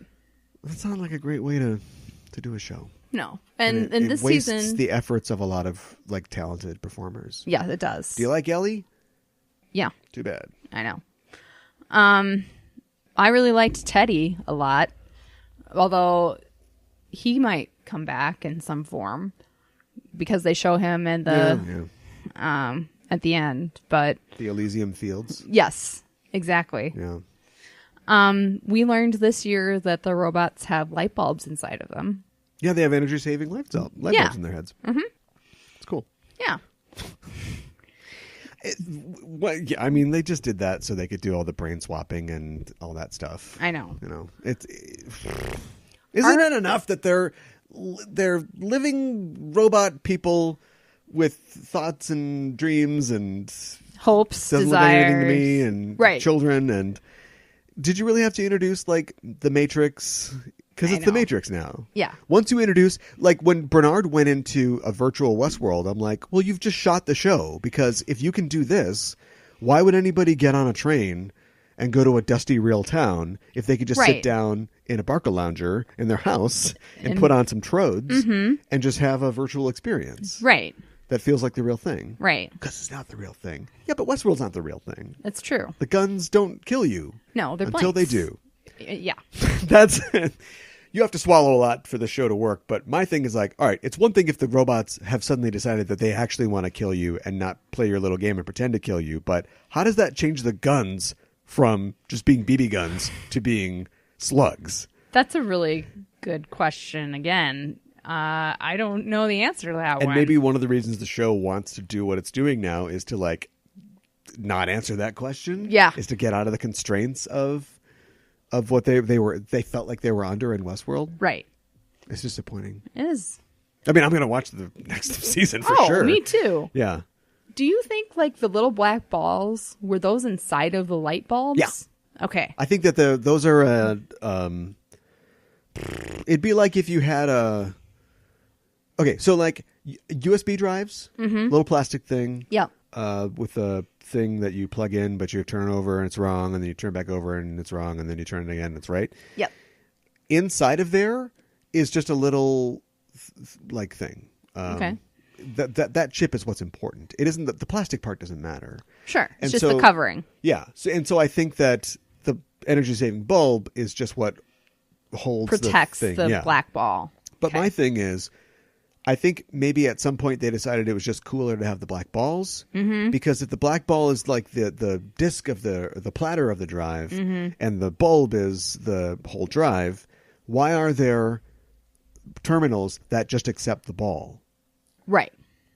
Right. Right? Shouldn't there Yes. be like a thing where you screw Screw in in the the light light bulb? They have Yeah. those on the tablet things that they have. Plus, it looks cooler to have 5 balls in your purse and not 5 light bulbs in your bulbs? purse. Yeah. Yeah. Light bulbs looks clunky. I think we can all agree on one thing. What's that? That Hemsworth brother's not coming back. You don't think so? No, I think he's done. It's too bad. Some people were speculating that he's a robot. He is a robot. You think so? Nolan confirmed it. Really? Yeah. Oh. That's dumb. Well, okay. That's dumb. Yeah. That's giving into the sort of like, oh, so-and-so's another. Oh, they're another. Like it's... Yeah. Exactly. Once they opened that door with Bernard, I was like, okay, the Bernard twist is cool, but we're in a lot of trouble because now anybody can be a robot and anybody will be a robot. That's true. Yeah. Yeah. Dumb. Unrealized potential. What's missing for me is the exploration of WestWorld. It is a place to tell stories, even if they are hack stories, as Lee, the head writer, would, I think, with enough wine in him, admit. A lot of it's stolen from Shakespeare, some old episodes of Bonanza. Sure. He knows he's a hack. But like all great hacks, he's writing it to the hilt. And the idea of a world where we can explore the nature of storytelling, how a story, the hearer of a tale, that is the guest in this case, is changed by the tale, how they get involved in the tale, how they change the tale themselves. That is what's lost for me. That is what I really regret in the presentation of WestWorld, is that it has become a lost-ish story about twists and mystery boxes and really misses that exploration of the telling of stories. Right. We get it in the Akechta episode like we talked about. There's something I think to explore in Maeve discovering that there is a Japanese version of her. Right. And like, how is her story going to turn out differently, or find parallels and be the same. And instead it just turns into, oh, but this guy made his men sew their ears shut. And also a pretty cool shamisen cover of a Wu-Tang song. And like, Right. that's about it. And that's what's missing. Yeah, I know. And that's why, I don't know, I have to look to other things to find that element, that thing that we're talking about. That's why we want to talk about eXistenZ. Should we talk about that? Yeah, let's talk about that. Before we do, I did want to talk about just the trope of being involved in a story. Characters being self-aware. In the case of that, this keeps coming to my head. I don't know why. But Stranger Than Fiction, you know, that Sure. Will Ferrell movie, Yeah. Emma Thompson, where this guy is a character in a novel, but he becomes aware of it, and it drives him crazy. Just other examples I can think of is like characters in the holodeck. The holodeck is the original WestWorld, right? Sure. You make a sexy alien lady. Right. She's not going to ask you, how much you make or No. if you'll respect her in the morning. Right.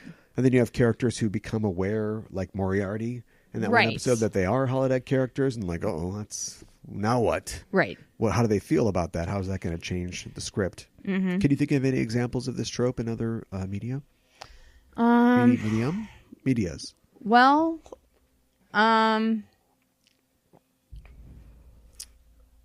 there's a manga called Absolute Boyfriend, which is a robot boyfriend. Hatoful boyfriend? No, that's the pigeon dating game or whatever. Absolute boyfriend. Absolute Boyfriend. Who's that by? That's by Yu Watase. She wrote Fushigi Yugi. No. And it's about this girl, she meets this guy who's a businessman, and he tells her about this absolute boyfriend that you can create yourself. And she thinks it's a game.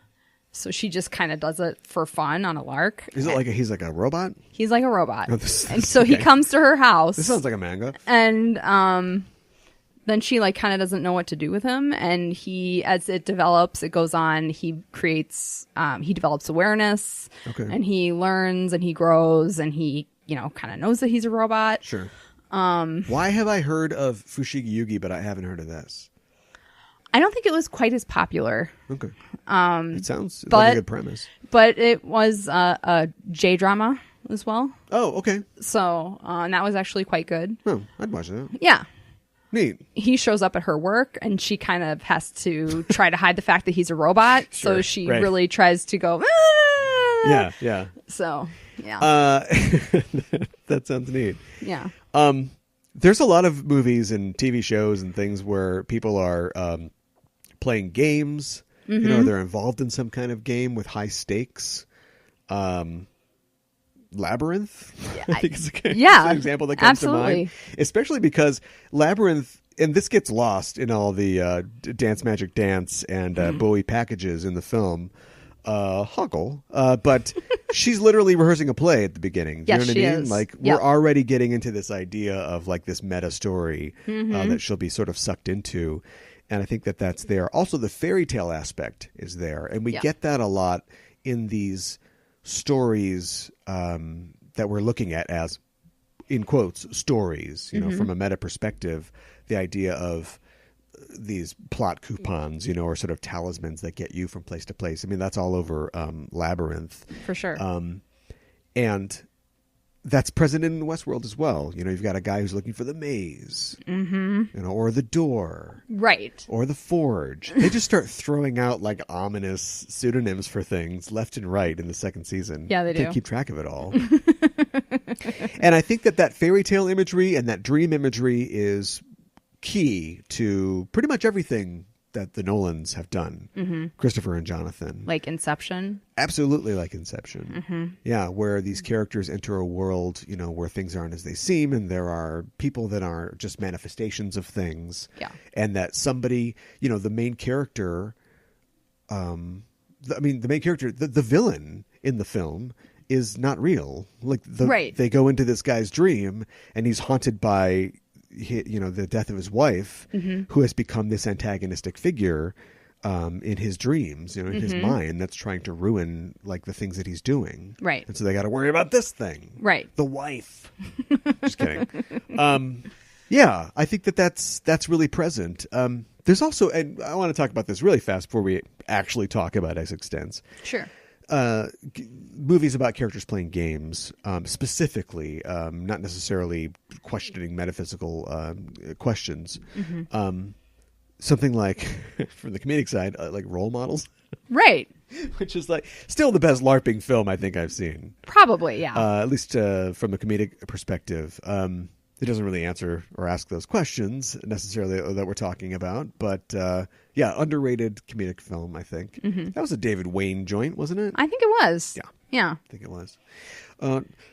Dude, he's got the guitar. Hold on. Wait, hold on. Hey, you know any wings? Sure. Love, take me down to the streets. There was a really obscure film that it took me forever to find. I think I saw a trailer on a DVD somewhere and thought, that seems all right. I should check that out. And then literally took me years to find. And somehow I dug it up. I don't even remember where. Do you remember what it was called? Was it The Wild Hunt? Yeah, that's it. Yeah. That was intense role playing, LARPing. Yes, it was. The characters took it I should say the people took it a little too seriously. Yeah, but it was. I would would you recommend it? I would recommend it. It's not a great movie. I would recommend it. It's not a great movie. No, but I would recommend it. It is intense. It's about young people going too far and taking this serious. This is real serious.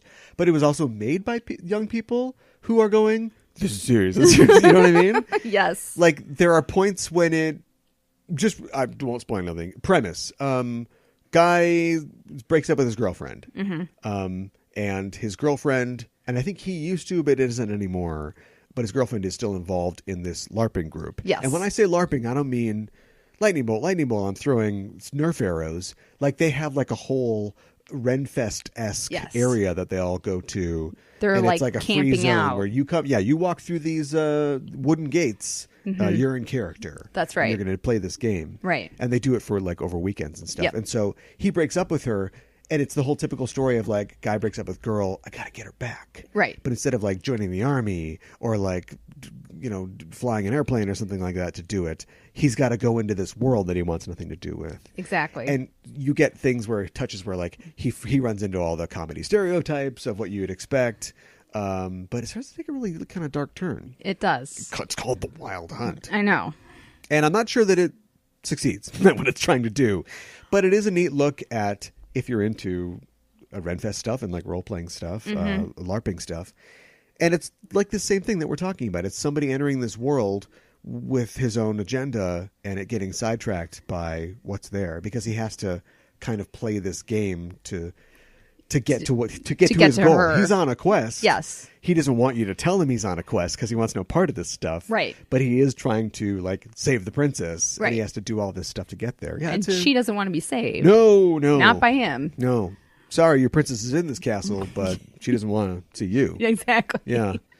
Yeah, I think that that's a neat exploration of this kind of thing. And so is eXistenZ. In The Wild Hunt, that girlfriend that we were talking about, that character is trying to escape her problems in her relationship. She's trying to escape her life, which is not going well. Right. And you get that in eXistenZ as well. There's definitely an air of characters trying to get into this. Like Jennifer Jason Leigh loves playing this game. Oh my gosh. She does loves she playing ever? this game. Yeah. Oh yeah. It's like her life. Like she loves playing this game. I mean, we've been spoilers like the OK Corral all over the place You're right. here, Westworld. But let's try to talk about what the movie is, the premise, without spoiling it, and then Okay. we will talk more about spoilers. Okay. But we'll have to talk about some spoilers. Yeah. So, like, what's the basic shot of eXistenZ? Jennifer Jason Leigh plays this game designer who is Like Zoe Quinn? like Zoe Quinn. It's about ethics in games journalism, actually. No. No, it's not. This was before that, yeah. thankfully. But and I do think it is kind of neat that we get a female game designer. Yeah. And she's at this church, and there's all these people who are excited about her new game, and they're going to get to try it out. And they get people up on stage, and then she gets shot. You still don't know how to do this, huh? I guess not. Take, in your mind, run through all 18 scenes of the film that you're about to describe, and just like take, the things out of it. So like, the world's greatest game designer, Yep. Allegra Geller, has Right. designed the best new video eXistenZ. game ever called eXistenZ. Yes. And it's at a demo for it. Yep.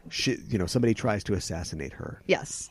She goes on the run with a security guard Who named Ted is Peichel. a glorified PR person. Well, yeah. She calls him. Right. And they're running for their lives, but also in order to save her game, they have to play it as well. Yes. And when I say game, I don't mean like, a switch.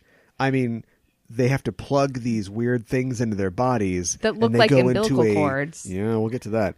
Then they go into it is a virtual world, Yes. like what you'd think of a VR game in a sports bar in the 90s. Only much, much deeper than that. Right. And hijinks ensue, And hijinks ensue. as they always do. Yes. Had you ever heard of this film? I had never heard of this film. No. Yeah, it flew under the radar. Okay. Yeah. I have a feeling that when it came out, it probably was too adult for me. Says the girl who saw a boy and his dog I at 10 know. or whatever. I know. But It's pretty. Oh, eXistenZ. Dark That's and too gritty. adult for me. Meanwhile, you should rape that one. Thanks, dog. Oh my god. Weird. But no, I actually don't remember hearing about this film at all. Yeah, as far as it being weird, I think that we're at this point, or Cronenberg is at this point, when one of your first films is Videodrome, Sure. people just go, all right, well, not looking for a James Bond movie from you then, I guess. Okay. You pretty much know it's going to be kind of weird. And before this, I believe he did Crash, right? Because this was 99. Crash was like 96 or 97. So we're already like, people get horny from car crashes. Wow. I haven't seen that one either. But yeah, you're not looking for feel goodery or anything like that. From the master of body horror? Yeah. No, I don't suppose you would be. No. No. Yeah, it's weird. It is and weird. It's an interesting choice. I love this film. I've seen it a couple times, and I'm almost afraid. I have not really heavily researched it. I'm almost afraid to, because I don't want to sort of break the spell that this movie has over me. Like, I like going into this world. So instead, Sure. I'm going to speculate. Okay. Or at least ask questions that I should know the answer to, like, I wonder why he decided to, except for the fact that he's David Cronenberg, to make it all gooey. Oh my gosh. Do you know is what I it mean? Gooey. Because we're introduced to these game pods and you think, oh, a Game Boy or a PlayStation or something. Uh-huh. And they, no. They look like an internal organ. They look like a womb. Yep. Or something like that. They have control surfaces that are like nipple-like. Yep. And when you use these things, you have to sort of massage them Or flick them. and they undulate themselves. Yep. Flick them, nice. And when you plug into these things, it plugs into a hole, like a moist hole in your spine. Yeah. And they could have done a little bit to make it not look exactly like an umbilical cord. Like, Yeah. it's just an umbilicus. Yeah, it is.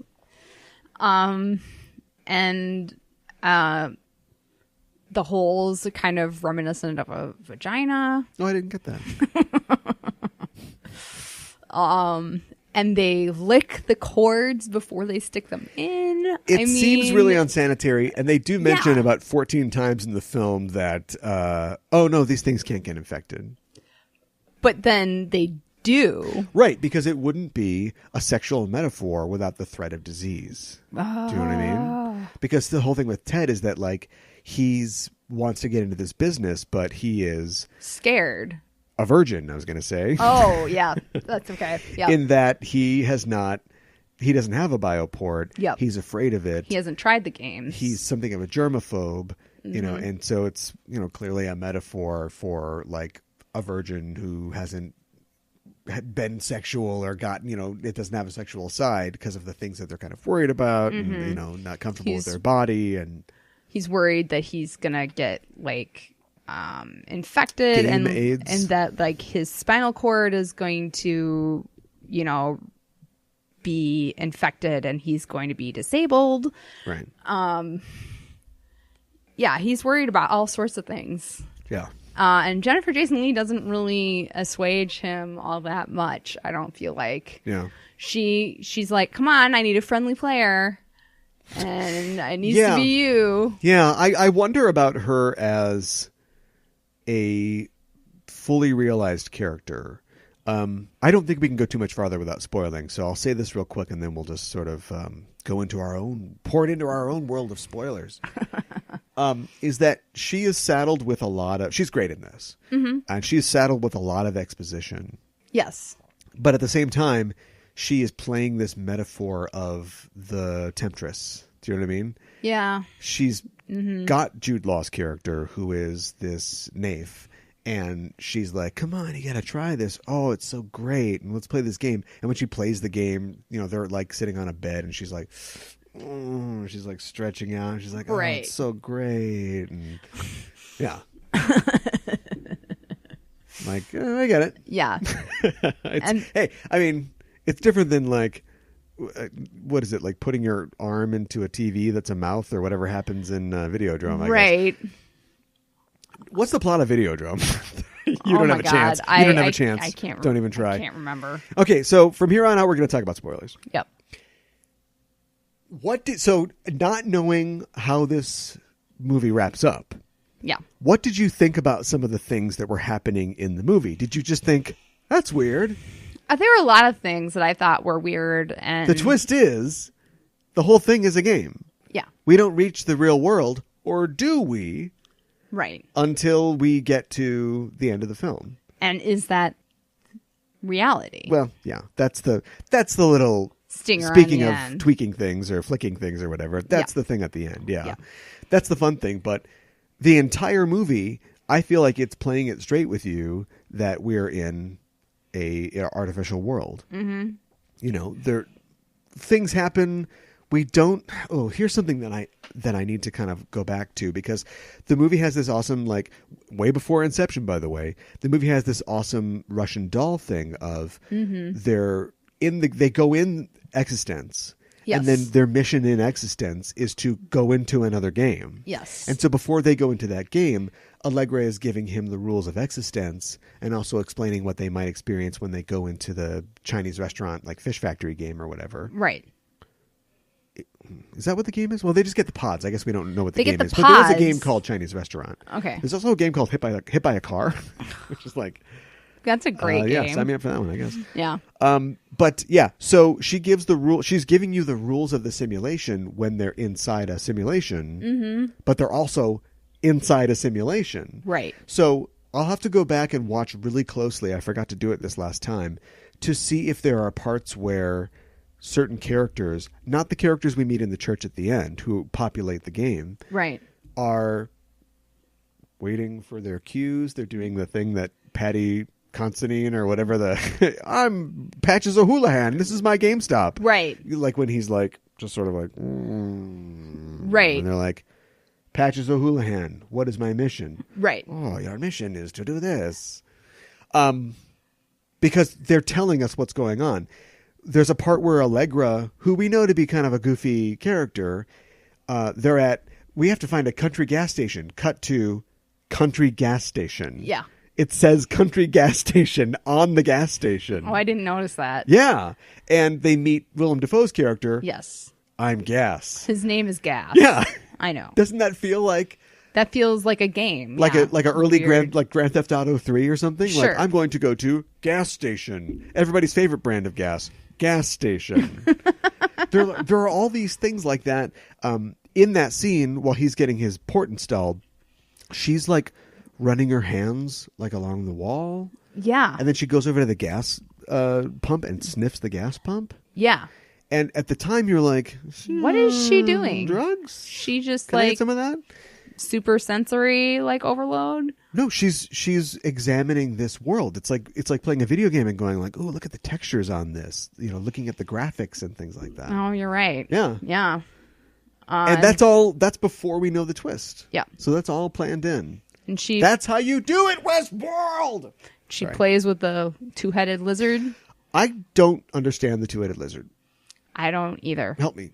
They say something about like that's like the environment, like, so I don't know if there's like pollution or something like that. Right. So And we like, find of out. course, Yeah, I still don't understand if that's supposed to represent something. But anyway, she is saddled with exposition. There's a lot of times where she has to explain what's going on with her pod or whatever, right? right. It's a lot of telling and not showing. Yeah. But I feel like that's part of the conceit. Because once we learn they're in a game, we learn when they're in a game that there are things that you will do that you have to do. They're cutscenes, basically. Right. If you're playing a video game, they're things you have to do to establish the story and continue the plot. Right. So, like you have to say a certain line to right. get Yeah. the character you're talking to interact with you again. Right. So when something weird happens, you know, her character will just go, I can't believe that my pod has a disease now. The disease will do this. If I don't do this, it'll do this. And you're like, right. That's clunky if you don't know the thing. But then when you realize she's playing a character in a game who can't always control her actions or has to present something, you're like, it makes total sense. Mm-hmm. Now, not knowing that, does it work? I'm all for like cool reveals and like keeping your story straight, so to speak. But if it's a pain to watch something, is it worth watching? Right. How do you feel? I'm trying to think. You talk about that. I'll think of another example of that. Okay. Well, I mean, her pod gets diseased and she like is freaking out about it, and then the guy comes in and shoots it up, and right, but that's just part of the game. Right. And Ted's like, I don't think that's your real pod. I think your real pod is out there somewhere. Yeah. I don't know, like that. Once you know what you know, Yeah. that they are revolutionaries, you know, in the game and also in the game, there are these realists. They're characters or terrorists, basically, who believe that what Allegra Geller is doing as a game designer is, you know, blurring the lines of reality. Right. And so video games are evil. Death to Never Allegra Geller. heard that before. Yeah, I know. And so they do that. Then we find out that in the, we guess, real world, they are people that feel that way. Yeah. Right? Mm-hmm. And so they attack Yevgeny Norish, Yes. who's the game designer in the real world. Yes. So when they're in the game, when they're playing when they're playing Transcendence, Right. which is just Big N, Big Z. Right. Are they playing a role? It's so weird. To me, here's what it feels like to me. You hear about like Fahrenheit 451 features a character whose name I can't remember, and there's only like 4 named characters in the book, so I really should. But it is the guy who is the antagonist to the main character. Sure. He's his boss at the fire station. And when the main character starts reading all these books and learning stuff, the boss finds out, and the boss is like, and he figures like the boss is like, what are you doing? But instead the boss is like, quotes stuff back to him. He's like, yeah, I've read books too. I've read a ton of books. But it hasn't changed me. It's just solidified for me that how dangerous they are. It's like when a bad guy in a movie quotes the Bible or something like that, you know? He's sampled of the thing that he's not supposed to have. It's Right. like Russian politicians, you know, in the Cold War, like saying like, we have to be strong and forget the West's decadence. Okay, I'm going to go watch Dynasty and eat caviar now. Right. I almost feel like they are the revolutionaries, but they are going to, you know, sample this, you know, and sin themselves so they can understand it. In fact, he's even got a line near the end of the film, you know, I made the Bioport sacrifice, you know, in order to get close to you so I could kill you. Right. Which is kind of what they're doing. They went into Transcendence That's in true. order to learn that Yevgeny Norish really was the best designer. This is the guy. If we're going to kill somebody with our fake dog, this is who I we have to know, kill. right? Was the dog fake? No, just he wasn't as fuzzy as he was supposed to be. Okay. Got to get a dog holster. It's pretty awesome. Oh my gosh. So, just like my question is like, or my observation is, they're pretty good at that game. Yeah.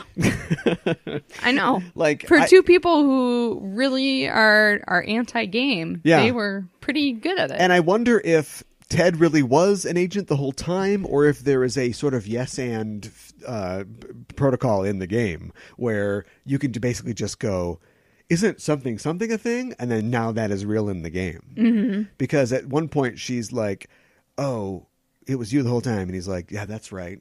I did it. And she's like, yeah, but did you know that I did this? Like, were they really planning all those steps from the beginning? Or can you Right. sort of roll with the narrative? And when at the end of it, when she was all like, "Did I win?"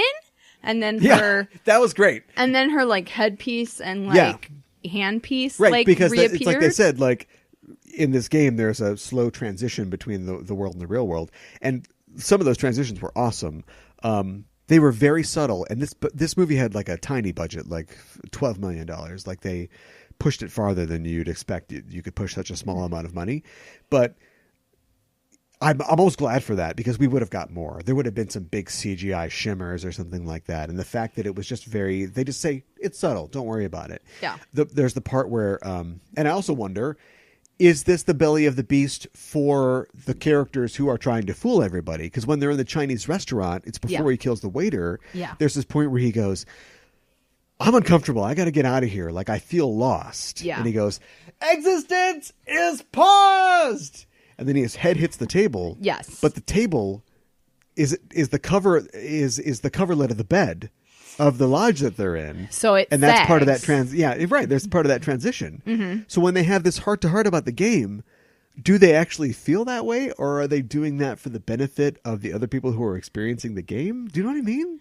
Are they getting that lost? It's also kind of a spy movie. Like, they're getting lost in their own covers. Yeah. But you don't know that till the end. No, you don't. I still haven't thought of a good example. But there are definitely films like The Sixth Sense. Mm-hmm. People tell me that if you don't know if you know the twist, you can still watch it.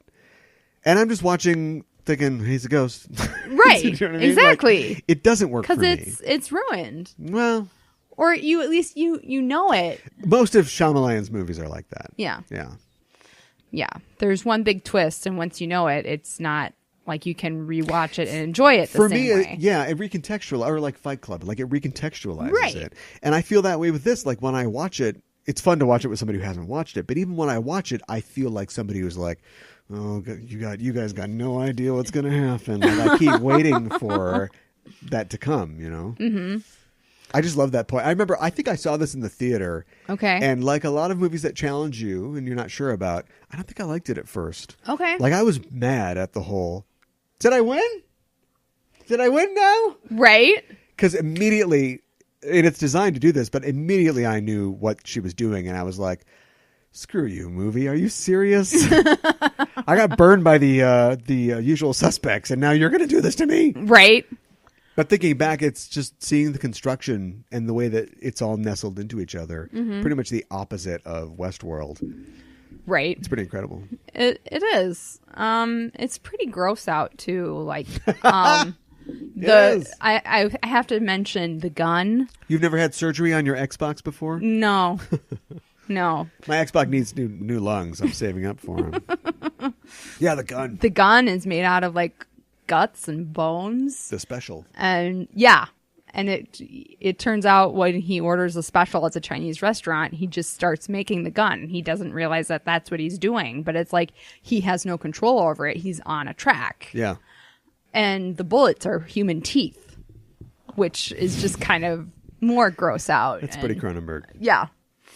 So There's also hints in the game that, like you said, people just lick things and stick them in themselves, Yep. and they're not really worried about stuff. She gets shot by the tooth gun yep.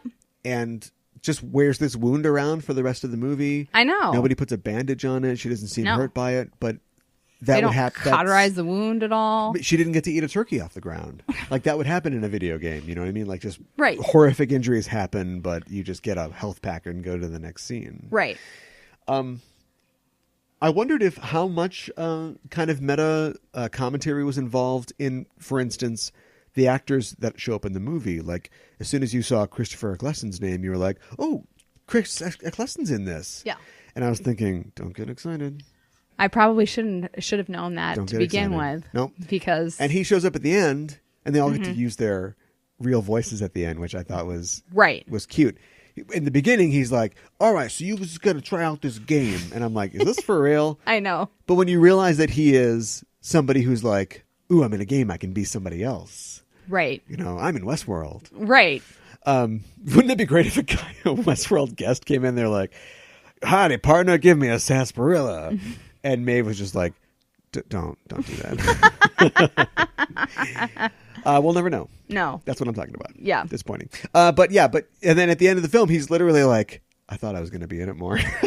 Right? And you're like, is that ironically the role that Chris Eccleston got?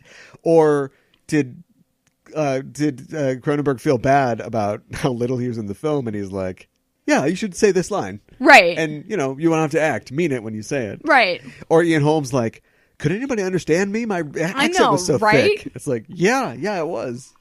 Well, Willem Dafoe was in it, and snap, you miss it. Like, I mean, Yeah. But he had a real memorable role. yes, it was a And memorable in a role. meta way, the people that played the game with him were like, you were great. Like, this guy that comes in And also just how good of an actor Willem Dafoe is that, you know, he's terrifying as this Right. guy with the gun Yeah. or the whatever it is. And he's like, you changed my life. I'm going to change yours. Yeah. And then later at the end of the movie, he's like, oh, can I say something? And they're like, and the way that just that look, the way that they go, like, you were so good. He looks so embarrassed. He's just like, oh, well, you know, I was just, right? yeah, it's really good. Yeah. But it's that kind of thing where it's what I'm talking about. Like, it's the thing that you have to hold back. And if the movie is a little cheesy, but it's all for the reward in the last 5 minutes, is that okay? Or is it a bad movie that you Right. held off the good stuff until the last 5 minutes? Not everything can be a Babette's Feast. That's what I'm saying. Right. No. I don't think it's a bad movie. I think No, I'm not saying that at all. I think it's kind of a little bit of gotcha for sure. And Yeah, but it's earned gotcha. There's a lot of empty Yeah. gotcha, especially these days. Mm-hmm. Yeah. yeah. Isn't it the guy who plays the waiter who's like, wait, are we still in the game? Yeah. Do you think they're still in the game? Or a game? Is there another game? Reality, big T, big Y? Right? I don't know. I mean, they seem pretty confident they're not in the game anymore. But, like, they don't just kill the creator of the game. They kill... Sarah Polley. Yeah. Yeah, the fact that we cut to Sarah Polley and he's like, I'm a little worried about this thing. And she's like, oh, yeah, I guess that's a problem. The fact that there is like a subplot like that. Yeah. I mean, a very nuanced game could have something like that. But it Right. does feel like, that's kind of more real.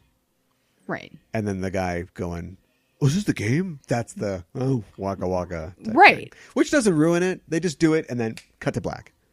And I looked at you and I was like, is that it? What do you mean? Is that what everything you've gone through? Is that it? Because I guess I did think maybe this is another layer of the game. Yeah. You know? And it just it ends. Yeah.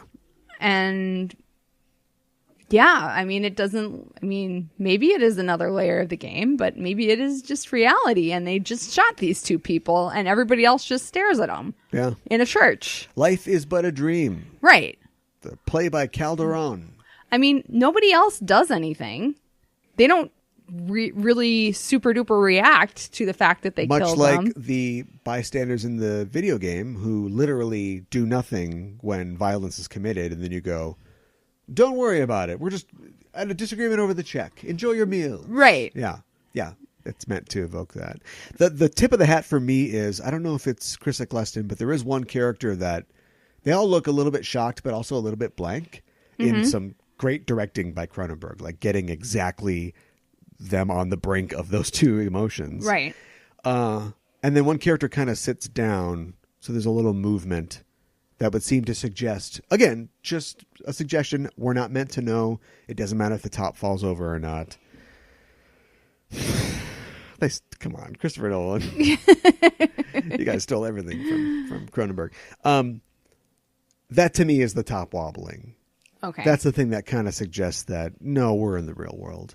right. But, of course, it doesn't matter.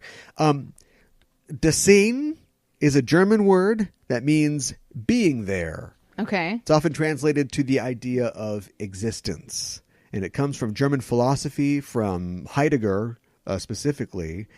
And there is an offshoot of that from a philosopher named Karl Jaspers. And his idea is existence, spelled that way, Oh boy. is the realm of authentic being, while he considers Deseen to be the realm of objectivity and science and applied ideas. Okay. But existence is like the real, like meat and potatoes, like reality. So like the game is the real reality. Well, the name of the game is a reference to German philosophy. Okay, and right. the questioning of his existence, yes. Okay. All right. That's where that comes from. Okay. Where does transcendence come from? I think transcendence. That's something else. Transcendence, yeah. Because if you were going to do a bit, like if there was no transcendence and we were just talking about like, what if they were in another reality? Like that wasn't in the movie. It'd be like transcendence. Like I had to come up with reality, big T, big Y. Right. to me, it feels run off. It feels cheap. Like it's all, and I'd have to go back and look at the set design, like the production design of quote unquote reality compared to eXistenZ. Yes. They're in a very similar church, but maybe there's hints that it feels fake, like the lighting. I just know that Transcendence sounds cheap. That Yes. sounds like a bit. Right. That reality is maybe more fake than the experience. And it might just be like a cool idea. Oh, it's a head thing with a little shiny box. But Right. those feel like sort of fake and toyetic to me. Yeah. As compared to the very weird but Shiny. very visceral pod. Yes. That you literally stick into yourself. This shit's deep. Yep. We could talk about this all day. I know. But we probably should wrap it up. Any final thoughts about eXistenZ? Not Not as good as Transcendence or better? It's a weird, creepy movie. Next time you're having the special, see if the bones make a gun. Yeah, exactly. Yeah. And that there are human teeth in there too. Yeah. Where did human teeth come from? If you were going to shoot a part of your body, what's the best part to shoot? I guess your tooth. I would say Teeth. what if your arm transforms into a gun, you could shoot your carpal bones. Those Yeah. are little like bullet shaped sort of bones. That's true. Yeah. That's creepy. I think they actually do that in the movie that's out right now called Upgrade. Oh, really? This is not a recommendation, although I have heard some good things about it. It is, I believe, written and maybe directed by Lee Wannell, who was the writer of the first couple Saw movies. It Oh. stars Tom Hardy Jr., the guy who drinks the thing in Prometheus, and then has a squid baby. Oh. Anyway, I just think he looks like a young, thin Tom Hardy. Not that Tom Hardy's not young and thin. Right. And he's a guy who's paralyzed. He gets a chip put in him that's controlled by an AI that controls his body for him. But there are and it's in this future world, like a cyberpunk world or a biopunk world, which is what eXistenZ is. But there are other people who have modifications as well. And there are some guys that have like arms that turn into guns. And it's just very anime sort of looking. Okay. The more I talk about it, the more I kind of want to watch it. So maybe future review of Upgrade coming on this show. Yeah, you got to watch this. I think it's better than Videodrome. Yeah. Yeah. People won't shut up on Videodrome. And I like Videodrome, but I think this is better. Videodrome's creepy too. Yeah. They're both kind of creepy and unsettling. I think this has more to say. And like any good visionary, he was too early. Because now it's, there are more people that play video games that don't. We still have this stupid debate about whether they're harmful or not. But it is now relegated to fringe people who are the kind of people who would have a fake dog with guns in it and would shoot you. He got all that right. He got virtual reality and simulated experience right. Yeah, I mean, it's just set now.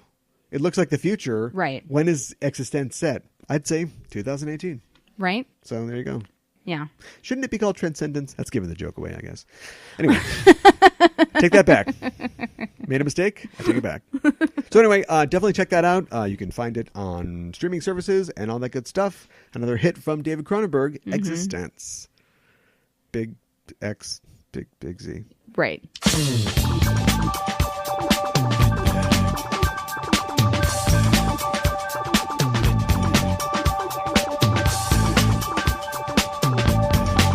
Well, that's our show for this week. Thanks for joining us. That's fun. Yeah. Did we beat up Westworld enough? I think we kind of beat it up enough. I think we did too. Yeah, for sure. I'm sure it'll come back swinging. I'm sure it will too. And like I said, much like The Expanse is becoming a show that I don't want to watch, but I'm sure they'll do a good job with it. Westworld is becoming a show that I don't really want to watch, but I'm sure they'll do a good job with it or do the same job.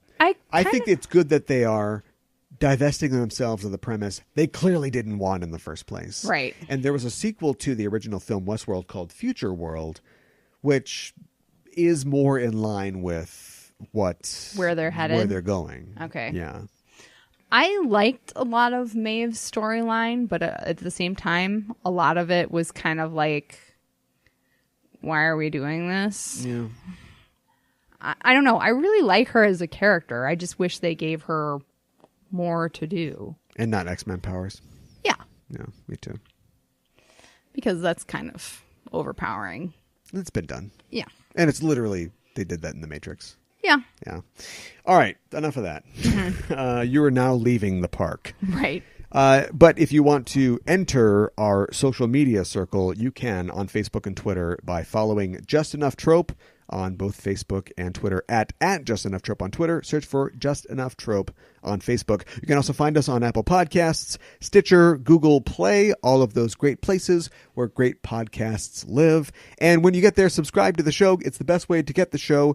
You can keep up with us, and whenever the show is ready, it comes right to you. Also, while you're there, if you would, give us a review. We'd appreciate that because we love to hear how you think we're doing and also what you'd like us to cover next. And give us a rating at the very least, because let's face it, that's how this modern Wikia fandom world works with its algorithms. That's how all those platforms know that you enjoy us and we're doing a good job. And that way we move up in the ranks and we're able to reach more people and it gets more better. So give us 5 specials. The special is for a special occasion. I cannot give you the special. Right. Well, this is it's her birthday. That works sometimes. Yeah. Yeah, sometimes that works. Yeah. But I don't know if it works on us. No. Every day is special at Just Enough Trope. That's true. Yes. So give us 5 stars instead and save the special for yourself. I just want to see, it looks like ribs too, like if you get like a chicken breast with the ribs in it. I know. If you just tuck into that, but then whatever's left. And I love the part where it's Cronenberg, so Cronenberg must have a sponsorship deal with KY, don't you think? Yeah. Everything is gooey. It's just all gooey. But he's eating it and he's like, I don't want to be doing this. He's just eating it. And like, then he makes the gun stop. and he holds it out and he's like, how about this, huh? But his chin is like got little bits and gobs on it still. Yep. It's very, this is the height of, the Jude Law baby days. That's true. As I call them. He's got a baby face. But that too. But the fact that he's willing to like, yeah, sure, throw some crap on me. I'll look good still. Right. They both look good. They Jennifer do. Jason Leigh, is very pretty, but she looks real cute in this film. Mm-hmm. Looks real good. Mm-hmm. It's a far cry from making her look the way she does in like Hateful Eight or whatever. Yeah, that's what I was just thinking about. And it's part of the verisimilitude too, because they're in this game where they're spies and they have a contact or whatever. So right. Suddenly his hair gets like all swoopy and styled, and her hair is not the crazy future crimps anymore. It just kind of looks cooler, and she's got like the blouse and the skirt and everything, and it's right. And I like when they start making out and they're like, making out, and it's like, I don't know why we're doing this. Right? Like they're the characters within the game. Yeah, but also they've hit, but it's like it's a story thing. Do you know what I mean? Mm-hmm. We've also hit that point in a movie where characters who have been through this tense experience would start making showing out. these feelings. Yeah, right, exactly. Yeah. This guy's good. Yeah. This guy's good. Mm-hmm. Anyway. That's all behind us now. The game is over and the show is over. Thanks for joining us. We will see you after CONvergence with updates from there, and we'll let you know what's going on. You can follow all of our updates from CONvergence at Just Enough Trope. Instagram as well. Yes. We're at Just Enough Trope, one word, on Instagram. So follow us for pictures from CONvergence, and we will see you from the con. Signing off for now, I'm your host, Calaman. I'm your co-host, Mika Hana. Keep the geek fires burning.